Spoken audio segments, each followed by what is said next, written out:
일자리를 갖는다는 것이 재산이고 권리이다. 하지만 노동자는 법으로 보호받아야 한다.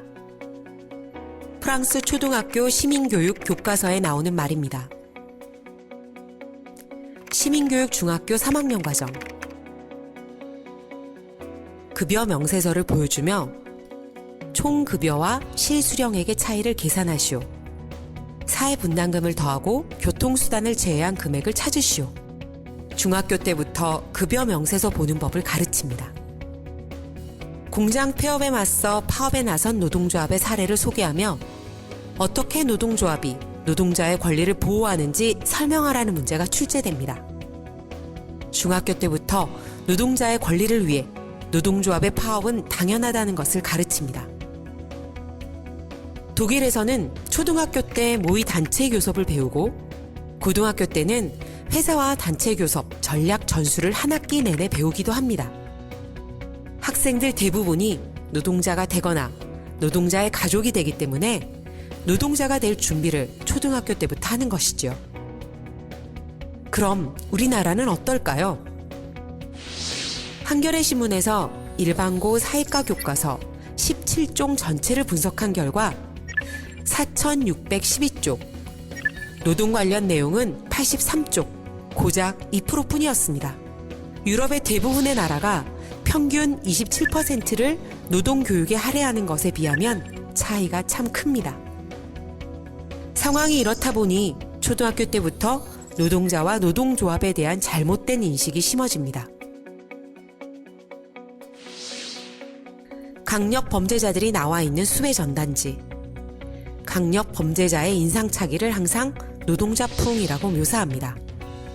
그렇게 무의식 중에 노동자와 노동조합은 과격하고 폭력적인 이미지로 각인됩니다.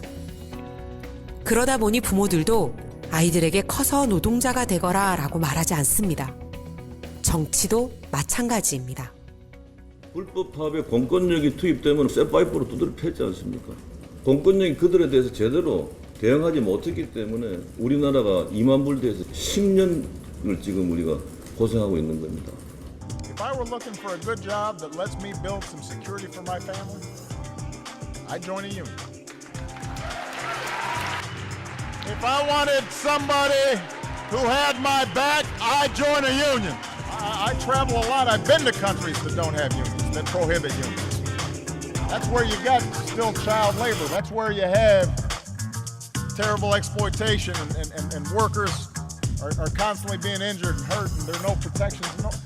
And that's true for everybody because there's no union movement. 노동조합은 항상 과격하며 경제를 망치는 필요 없는 조직일까요? 아니면 착취를 막고 노동자를 보호하기 위해 꼭 필요한 조직일까요? 여러분은 김무성과 오바마의 말 중 어떤 말에 동의하시나요?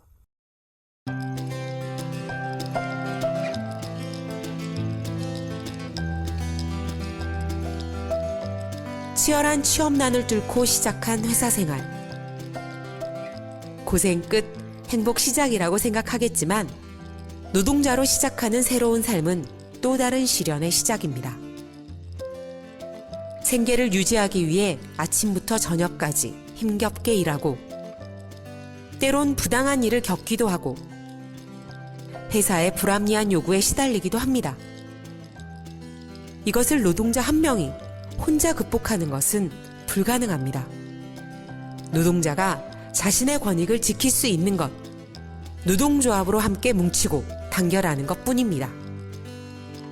일하는 나를 보호해 줄 수 있는 것은 노동조합입니다. 일하는 당신을 위해 꼭 필요한 것, 노동조합입니다.